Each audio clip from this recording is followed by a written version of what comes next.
મને એક ક્વેશ્ચન કરવું હતું કે આપણે જે વ્યસન અને સર્વાત્મ ભાવ શીખ્યા ને, તો એમાં જે વ્યસન છે તો એટલે જે ભક્ત વ્યસન અવસ્થા સુધીને પહોંચી જાય તો એ અને સર્વાત્મ ભાવ જે પ્રાપ્ત કરે તો એ બંને એટલે એ બંનેમાં ડિફરન્સ શું છે? લાઈક અધિકાર ભક્તને મળતો અધિકારમાં શું ડિફરન્સ છે? કારણ કે આપણે એવું સમજાવ્યું હતું કે વ્યસન જે છે તે સાધન ભક્તિની સાધન અવસ્થા છે, લાસ્ટ એની સાધન અવસ્થા છે, અને સર્વાત્મ ભાવ જે છે તે ભગવાન તરફથી મળતું આ જે છે સર્વાત્મ ભાવ.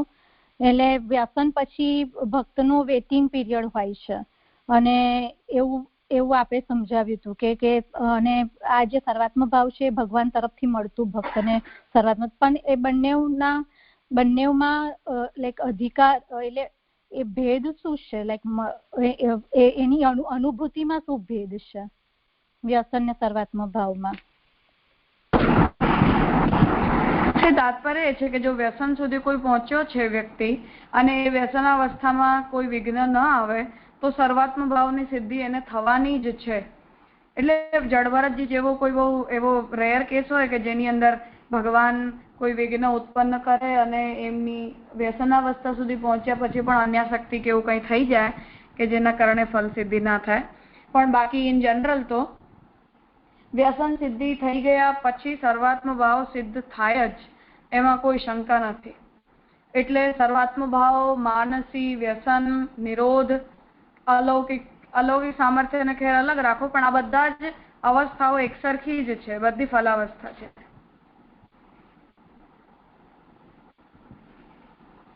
જી રાજા, ક્લિયર થયું. દંડવત પ્રણામ રાજા. રાજા, મને અલૌકિક સામર્થ્યમાં એવો ક્વેશ્ચન હતો કે આપણે તનુનવત્વ એમાં અલૌકિક સામર્થ્યમાં મળે છે, તો એનો મને તનુનવત્વનો અર્થ કેવી રીતે સમજવાનો?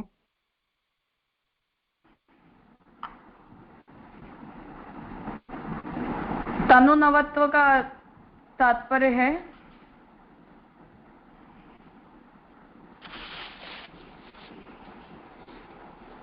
तनुनवत्व का तात्पर्य है नूतन देह की प्राप्ति. तनु मतलब शरीर, नवत्व मतलब नया देह, ऐसा देह कि जो भगवत लोक के लायक हो, जो प्रभु का धाम है वहां हम भगवत भक्ति भगवत सेवा कर पाए, उस लायक नूतन देह का मिलना उसे तनुनवत्व कहा जाता है.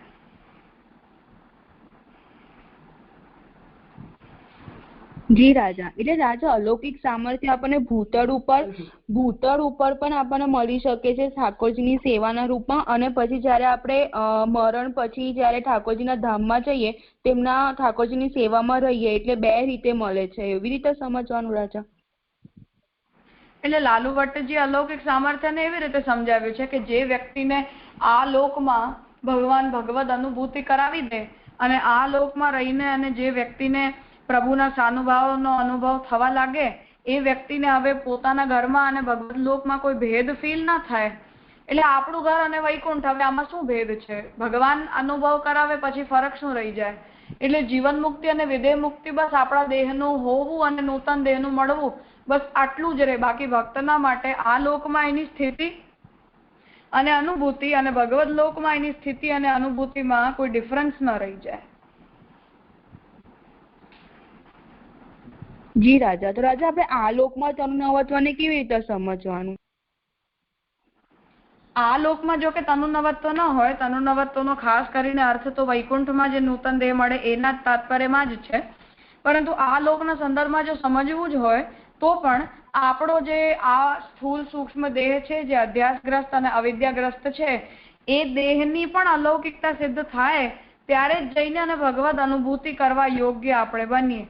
એ અર્થમાં તનુનવત્વ કેવું હોય તો કહી શકાય, બાકી આવશ્યકતા નથી.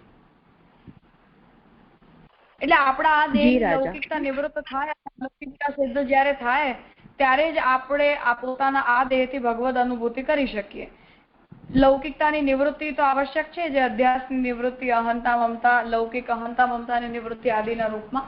તો એ અવસ્થામાં આપણે જે અનુભૂતિ નથી કરી શકી રહ્યા એવી અનુભૂતિ આપણને આપણા દેહની અલૌકિકતા જ્યારે સિદ્ધ થાય ત્યારે થવા લાગે. એ અર્થમાં આપણો દેહ આદિ ભૌતિક થી આદિ દૈવિક બન્યો એવા અર્થમાં વાપરવું હોય તો વાપરી શકાય. બાકી મુખ્ય રીતે તો તનુનવત્વનો જે શબ્દ છે એનો પ્રયોગ ભગવદ લોકમાં આપણને જે નૂતન દેહ મળે એના હેતુથી જ કરાય છે. જી રાજા. અને રાજા ભજનાનંદ અને ભજનીયાનંદ. ભજનાનંદ એટલે તો રાજા ભજનનો કે ઠાકોરજીનો આનંદ? એ બેમાં થોડું ભજનાનંદ ને ભજનીયાનંદમાં જ નહીં ક્લિયર થતું રાજા. ભજનાનંદ મતલબ ઠાકોરજીનો આનંદ અને ભજનીય આનંદનો મતલબ ભજનાનંદ મતલબ સેવાનો આનંદ અને ભજનીય આનંદનો મતલબ ઠાકોરજીના સ્વરૂપનો આનંદ. જી રાજા. અને રાજા ગઈકાલે ગૌરીબાઈને કીધું હતું ને કે આપણી ઇન્દ્રિયો અને ઠાકોરજીની ઇન્દ્રિયોનું એકામે થઈ જાય, તો રાજા મને એટલે એ આપણે સર્વાત્મ ભાવમાં એટલે એવું થઈ જાય એવી રીતે સમજવાનું રાજા.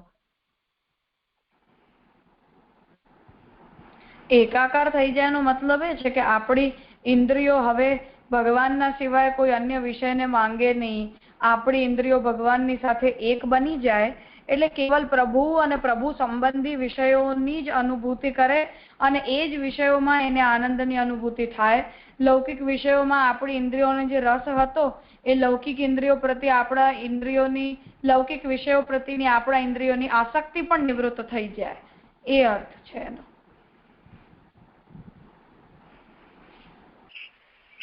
જી રાજા, સમજમાં આવ્યું. એટલે જેમ અત્યારે તો આપણી ઇન્દ્રિયો લૌકિક વિષયો માંગે છે અને લૌકિક વિષયોનો ભોગ કરવામાં પણ આપણને આનંદ આવે છે, પરંતુ અલૌકિક સામર્થ્યની અવસ્થામાં અથવા જે ફલાવસ્થામાં આપણે પહોંચી જઈએ એના પછી આપણી ઇન્દ્રિયો એ લૌકિક ભોગોને માંગે પણ નહીં. અને જો આપણે આપણી ઇન્દ્રિયોને લૌકિક ભોગના કોઈ વિષય આપી પણ દઈએ તો પણ આપણી ઇન્દ્રિયોને એની અંદર કોઈ આનંદની અનુભૂતિ ન થાય, બધું એને વિઘ્નરૂપ લાગે. જે આસક્તિના સ્વરૂપને સમજાવતા મહાપ્રભુજી આજ્ઞા કરે છે કે જ્યારે ભગવાનમાં આસક્તિ સિદ્ધ થાય ત્યારે એ આસક્તિ સિદ્ધ થયા પછી આપણને જગતના પ્રત્યેક પદાર્થ વિઘ્નરૂપ લાગે. એવા દરેક પદાર્થ કે જેનો પ્રભુ સાથે સંબંધ નથી એ બધું જ આપણને વિઘ્નરૂપ લાગવા લાગે. તો એવું આપણા દેહ ઇન્દ્રિયને પણ થાય કે એ દેહ ઇન્દ્રિયોને એવા વિષય જ પસંદ આવતા બંધ થઈ જાય કે જે વિષયો ભગવત સંબંધી ન હોય.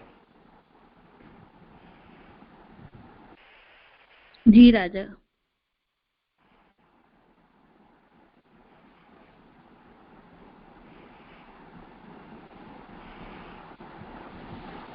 બીજા કોઈ પ્રશ્न છે? हेलो राजा. हाँ, यहाँ पे साष्टी और सारूप्य किस प्रकार कौन से अधिकारी को मिलता है और उस दोनों मुक्ति को कैसे समझे? देखो अधिकारी कौन है ये डिफाइन कर पाना तो हमारी शक्ति से बाहर है. ठाकुर जी किसे क्या फल देंगे ये तो प्रभु अपनी स्वतंत्र इच्छा से ही निश्चित करते हैं. साष्टी और सारूप्य में फर्क ही है कि साष्टी का मतलब होता है भगवान के जैसे सामर्थ्य शक्ति की प्राप्ति होना और सारूप्य का मतलब होता है प्रभु के जैसा रूप मिलना.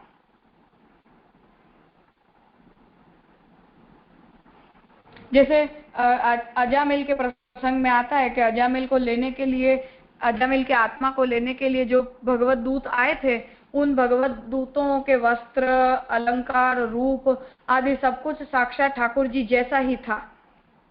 ये सारूप्य हुआ. और साष्टी का मतलब है कि ठाकुर जी किसी कार्य विशेष के लिए अपने सामर्थ्य को किसी व्यक्ति में स्थापित करें तो हम उसे साष्टी कहते हैं. आवेश अवतार जो होते हैं उनमें भी कुछ कुछ ऐसा समझ सकते हैं कि जैसे भीम से ठाकुर जी को जरासंध का वध करवाना था तो भीम के अंदर प्रभु ने अपनी शक्ति को स्थापित कर दिया. तो ठाकुर जी की शक्ति से भीम ने जरासंध को मार दिया. तो उतने समय के लिए भीम पांडव नहीं थे, भीम प्रभु के आवेश अवतार थे. तो ऐसे अपनी शक्ति किसी को दें ये भी फल हुआ. ये तो आवेश अवतार तो एक अपवादिक परिस्थिति है जिसमें ठाकुर जी किसी व्यक्ति विशेष के साथ कार्य विशेष के लिए ऐसा करते हैं. परंतु यहाँ जो तात्पर्य है वो ये है कि भगवान किसी भक्त के अंदर ऐसा सामर्थ्य स्थापित करके और फिर प्रभु जो चाहते हैं उन कार्यों को संपन्न करवाते हैं, तो वो सार्ष्टी मुक्ति हुई।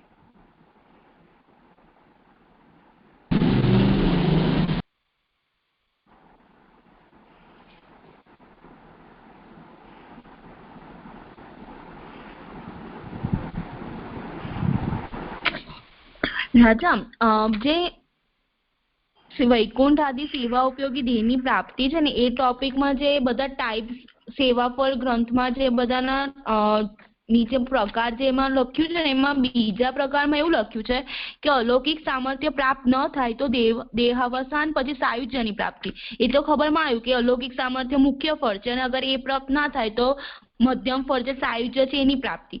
અને જો ભગવાન ઈચ્છે તો ત્યારબાદ ગૌણ ફળરૂપ સેવા ઉપયોગી દેહની પ્રાપ્તિ. એટલે રાજા આપે કીધું એમ જે ઠાકોરજીની મતલબ એમની જો બાકી રહી ગયું હોય કશું ભોગવવાનું, તો એ ઠાકોરજીનો વિષય બનાવીને એ લોકો ભોગે છે. તો એ તો એનાથી પણ એકદમ હીન ફળ થયું ને, તો એ ભગવાન ઈચ્છે તો એ હીન ફળ એને મળે. તો આ વસ્તુ નહીં ખબર પડતી રાજા. સેવોપયોગી દેહની પ્રાપ્તિને મેં બંને રીતે સમજાવ્યું હતું. આ હીન ફળ નથી, કેમ કે એટલીસ્ટ ભોગ્ય વિષય તો ભગવાન જ બની રહ્યા છે ને.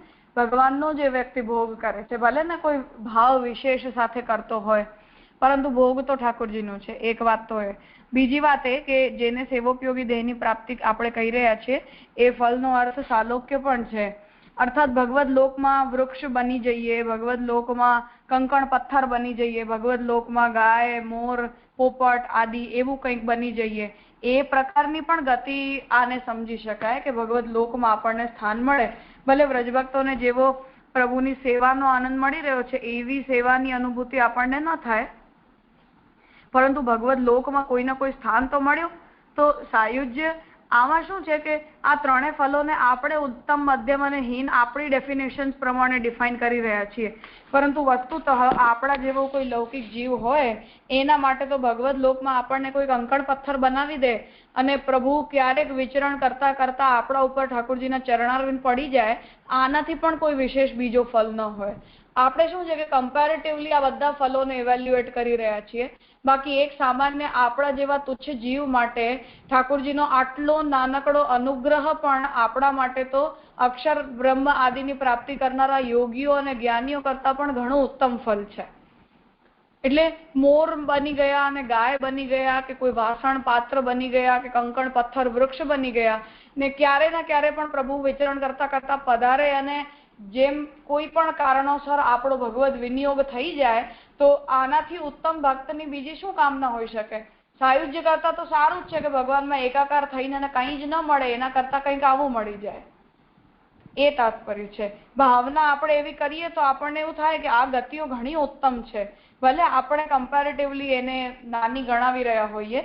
બાકી પરબ્રહ્મ શ્રી કૃષ્ણના ધામમાં આપણને આવું સ્થાન મળે અને પ્રભુ કોઈ પણ કારણોસર ક્યારેક પણ વિચરણ કરતા કરતા પધારે અથવા દૂરથી દર્શન પણ થઈ જાય, તો એક ભક્ત માટે આનાથી વિશેષ બીજું શું ફલ હોઈ શકે.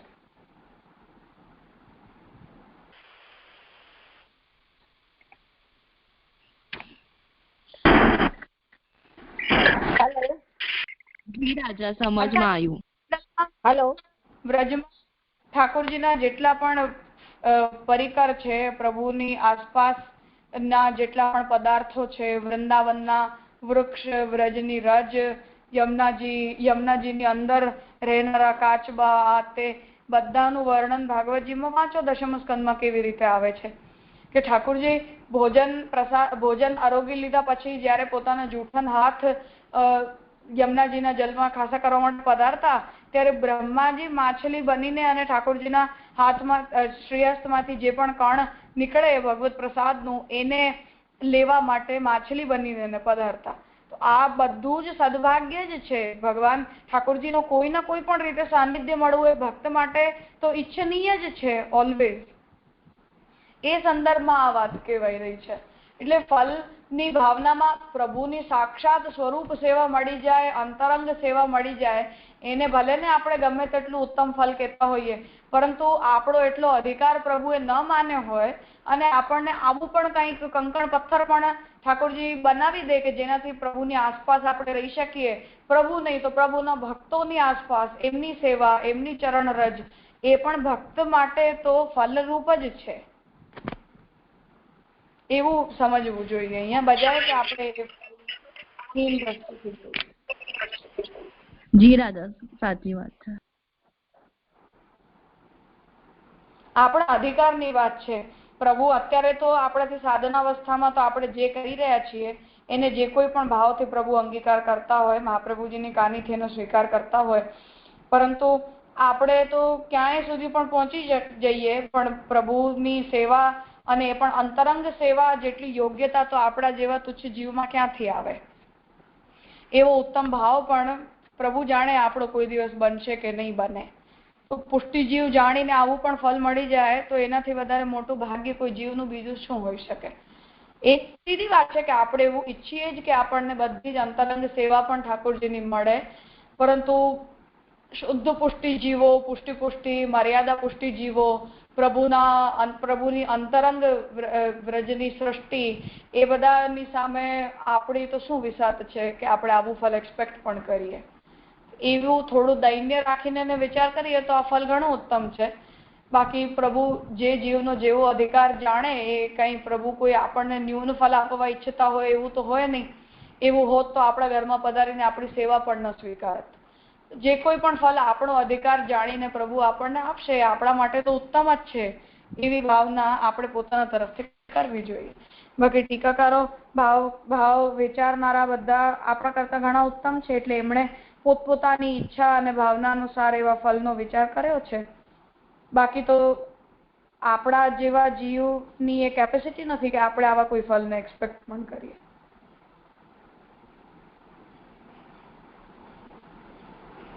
બહુ સરસ રીતે એક્સપ્લેન કર્યું રાજા. જી રાજા.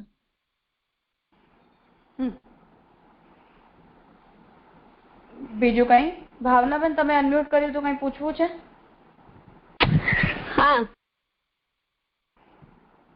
હા બોલો. હા રાજા, એટલે મેં મેસેજ પછી કર્યો આપને તો એવું કીધું હતી કે ભૂતલ પર જ આ દેહ તનુનત્વ મળે આપણને તો એમાં કિશોરીબાઈ નું દ્રષ્ટાંત આપી શકાય? કેવી રીતે? એટલે કે એમને જે તનુનત્વ મળે ને એમને એ વાર્તા પ્રસંગમાં જે આવે છે ને, હા, એ દ્રષ્ટાંત થી કે એમને તનુનત્વ પ્રાપ્ત થયું ને, એમની દેહની અવસ્થા એવી નથી ને, અને પછી એમને તનુનત્વ પ્રાપ્ત થયું તો એ દ્રષ્ટાંત આમાં લઈ શકાય કે ખાલી વૈકુંઠ માટે જ લઈ શકાય? એટલે મેં એટલે જ વાતને ક્લિયર કરી કે મુખ્ય રીતે તો તનુનવત્વ નો શબ્દનો ઉપયોગ ભગવદ લોકમાં આપણને જે નૂતન દેહની પ્રાપ્તિ થાય છે એના માટે જ કરાયો છે, પરંતુ આ લોકમાં પણ આપણી લૌકિકતાની નિવૃત્તિ પૂર્વક જેવી અલૌકિક સિદ્ધિ આપણને આ દેહથી મળી રહી છે એવા દેહની અલૌકિકતાને આપણે તનુનવત્વ કહેવું હોય તો કહી શકાય. અચ્છા, હા રાજા. એટલે એકદમ આપણે જેવા લૌકિક દેહ હતું આપણું દોષથી ભરેલું, એ લૌકિક દેહના લૌકિક દોષોની નિવૃત્તિ થઈ ગઈ અને આપણને આપણા આવા દેહથી સાક્ષાત પરબ્રહ્મ પુરુષોત્તમ શ્રી કૃષ્ણનો સાક્ષાત્કાર થઈ શકે એવી યોગ્યતા સંપન્ન પ્રભુએ આપણને બનાવ્યા, એ અર્થમાં તો આ તનુનવત્વ છે એવું કહી શકાય. અચ્છા. બાકી આ શબ્દનો પ્રયોગ ભગવદ લોકમાં જે નૂતન દેહ મળે છે એના માટે જ થાય છે. અચ્છા, હા રાજા. દેહની સિદ્ધિ બસ આ અર્થમાં વાપરવું હોય તો વાપરી શકાય સ્પેસિફિકલી. હા બરાબર. હા થયું. હા દત્તપડા. બધા જ ફલોના વિષયમાં મુખ્ય તાત્પર્ય એ છે કે દરેક ભક્તની ભાવના અલગ અલગ પ્રકારની હોય છે અને દરેક પ્રકારના ફલમાં ભક્તની ફલાનુભૂતિ પણ અલગ હોય છે. એટલે આપણે કોઈ પણ પ્રકારના ફલને ભલે ને ઉત્તમ, મધ્યમ કે હીન કહી દેતા હોઈએ, પરંતુ જે ભક્તનો જેવો ભાવ હોય એને એવું ફળ મળે તો એના માટે સર્વોત્તમ જ હોય, એને પછી બીજા સાથે કમ્પેર કરીને પોતાના ફળમાં એને કોઈ હીનતાનો ભાવ ન આવે. એટલે જેમ મહાપ્રભુજી આજ્ઞા કરે છે કે ઉત્કટ વિરહનો અનુભવ જે વ્યક્તિ ઠાકોરજીની માટે કરતો હોય એ વિરહાનુભવી ને એટલી ધીરજ ન રહે કે હવે મારી ઇન્દ્રિયોનો વિનિયોગ કરું, હવે મારી દેહનો વિનિયોગ કરું, એટલી ઉત્કટ વિરહાનુભૂતિમાં એને તો સીધું સાયુજ્ય જ ઈચ્છિત હોય. એટલે ત્યાં મહાપ્રભુજી આજ્ઞા કરે છે કે જેવી રીતે કોઈ લોઢાનો ગોળો હોય એ લોઢાના ગોળાને આપણે આગમાં જ્યારે તપાવીએ ત્યારે ધીરે ધીરે પહેલા આગ બહાર હોય અને લોઢાનો ગોળો અંદર હોય, પછી આગ એ લોઢાના ગોળામાં પ્રવેશ કરતી કરતી અંદર ઘૂસી જાય ત્યારે આગ અને લોઢાનો ગોળો બંને એકાકાર થઈ જાય. હવે અગ્નિ અને એ લોહપિંડમાં કોઈ ફરક ન રહી જાય. એવી રીતે એ સાયુજ્ય ફલ આ પ્રકારનું છે. અને જે વ્યક્તિ પ્રભુના વિરહનો અનુભવ કરી રહ્યો છે એ વિરહાનુભવી ભક્તને પછી પ્રભુના દર્શન થયા પછી અથવા પ્રભુનો એની આત્મામાં આવિર્ભાવ થયા પછી બીજી કોઈ પણ વસ્તુ માટે વેટ કરવા જેટલી ધીરજ ન રહી જાય. એ તો તરત જ એવું ઈચ્છે કે બસ ભગવાન મળ્યા એટલે બસ સાયુજ્ય થઈ જાય, એટલી એની ઉત્કટતા, એટલી એની અધીરો બની ગયો હોય. એના માટે સાયુજ્ય જ સર્વોત્તમ ફલ છે. એને ન તો સેવોપયોગી દેહ જોઈએ છે અને ન તો એને અલૌકિક સામર્થ્યની કોઈ ઈચ્છા છે કે હવે હું અનુભૂતિ કરું ને મારી ઇન્દ્રિયો દ્વારા સેવા કરું. એટલી ધીરજ એનામાં ન રહી જાય. પ્રભુ મળ્યા અને બસ પ્રાપ્ત થયા એટલે સાયુજ્ય જ એને ઈચ્છિત હોય. એવી જ રીતે હરિદાસજી જેવી રીતે નિરૂપણ કરે છે કે અમને દાસના પણ દાસ બનાવી દો, એટલી પણ અમારી યોગ્યતા નથી. આટલો દૈન્ય ભાવ જેના હૃદયમાં હોય એના માટે તો પ્રભુના લોકમાં આપણને કંકણ પથ્થર, વૃક્ષ, ઝાડ, પાન કે મોર, પોપટ, ગાય કંઈ પણ બનાવી દીધું તો પણ એના માટે બહુ ઉત્તમ ફલ હોય. એ જ રીતે જેને પ્રભુ અહીંયા સાનુભાવનો અનુભવ કરાવ્યો હોય એ એવું ઈચ્છે કે મને પ્રભુ આવી જ સેવા હંમેશા આપતા રહે. તો દરેક વ્યક્તિનો ભાવ છે અને ક્યારેક પ્રભુ એ ભાવને કન્સિડર કરે અને એના અનુકૂળ ફલ આપે. કન્સિડર ક્યારેક ન કરે તો એ વ્યક્તિના અધિકાર અનુસાર ફલ આપે. ડિપેન્ડ્સ કે પ્રભુ એ વખતે શું ઈચ્છી રહ્યા છે. પરંતુ ભગવાન એ વહી ફલમ સયથા વિર્ભવેદ ભુવિ, આ જે મહાપ્રભુજીનું વચન છે ગુણ સ્વરૂપ ભેદેન, એ ખાસ ધ્યાનમાં રાખવું જોઈએ કે કોઈ પણ રીતે પુષ્ટિજીવને ભગવાન ફલના રૂપમાં મળે છે પણ ગુણ અને સ્વરૂપના ભેદથી પ્રાપ્ત થાય છે. અને એની અંદર થોડું બહુ જે કોઈ પણ જીવના ભાવ કે જીવના અધિકાર પ્રમાણે પોતાના પ્રભુ પોતાના ગુણો અને એવા સ્વરૂપને કે એવા ચરિત્રને પ્રભુ એ ભક્તની સામે પ્રકટ કરે તો દરેક વ્યક્તિની ફલાનુભૂતિ અલગ અલગ છે અને દરેક વ્યક્તિને કોઈ પર્ટિક્યુલર અનુભૂતિમાં ફલ લાગતું હોય એવું જરૂરી નથી. દરેકને એની અલગ અલગ અવસ્થામાં ફલ લાગે. એટલે જેમ આપણે શું લાગે છે કે સુરદાસજીને શું એમની જે અવસ્થા હતી એમાં એમને એવું લાગતું હશે કે મને ફલ ન મળ્યું, કે એમને એવું થતું હશે કે મારી ઇન્દ્રિયોનો ભગવત વિનિયોગ ન થઈ શક્યો. સુરદાસજીના કોઈ પણ કીર્તન જોઈ લો, એમનું પૂરું ચરિત્ર આપણને જેટલું ઉપલબ્ધ છે એટલું જોઈ લો, એમના ચરિત્રમાં ક્યાંય પણ આપણને એવું નથી લાગતું કે એમને ક્યારે પણ સેવા ન મળી શકવાનો રંજ રહ્યો હોય અથવા એમના હૃદયમાં ક્યારે પણ એવો ભાવ આવ્યો હોય કે મને કૃષ્ણ સેવા ન મળી કે મારી ઇન્દ્રિયોનો ભગવત વિનિયોગ ન થયો. એમને એવું ફીલ જ નથી થયું. એમને પોતાના દેહથી જેવી સેવા એમનાથી બની રહી છે એ સેવામાં જ એમને ફલ ફીલ થઈ રહ્યું છે. એમને એવું લાગે છે કે આજ તો જોઈએ, બસ પ્રભુ મળી ગયા. પ્રભુની બધી લીલા ઠાકોરજી પ્રત્યક્ષ એમને કરાવી રહ્યા છે, પ્રભુ એમની સાથે વાત કરી રહ્યા છે. તો હવે એમની ઇન્દ્રિયોનો વિનિયોગ ભગવત સેવામાં ન થઈ શક્યો એનું કોઈ દુઃખ જ રહ્યું નથી કે એમને જેવી તનુવિત્તજા સેવા મહાપ્રભુજી બતાવી કે દામોદરદાસ સંભલવાળા આદિ વૈષ્ણવે કરી એવી સેવા એમનાથી ન બની શકી એનો પણ ક્લેશ એમના મનમાં ક્યારે રહ્યો હોય એવું આપણને ચરિત્રમાં તો નથી મળતું. તો દરેકની ફલાનુભૂતિ, દરેકની ચોઈસ પ્રભુના ગુણ, સ્વરૂપ, લીલા, ચરિત્ર આદિમાં ભિન્ન ભિન્ન પ્રકારની હોય છે. એટલે કોઈ પણ ફલની ઉત્તમતા, મધ્યમતા, હીનતા આદિને આપણે ડિફાઇન ન કરી શકીએ.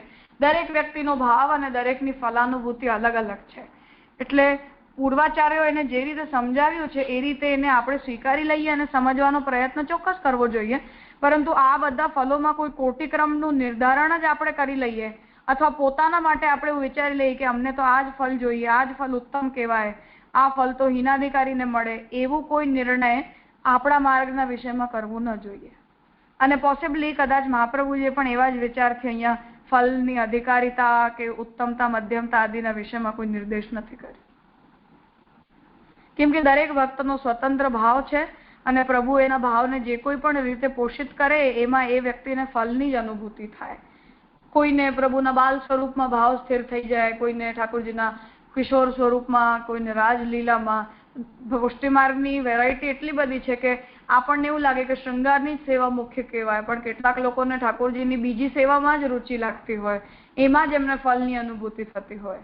તો આ બધું દરેક જીવના સ્વતંત્ર ભાવ, ઈચ્છા અને પ્રભુ તરફથી એની સેવા અને મળતા રિસ્પોન્સ અને એના સેટિસ્ફેક્શન ઉપર ડિપેન્ડ કરે છે.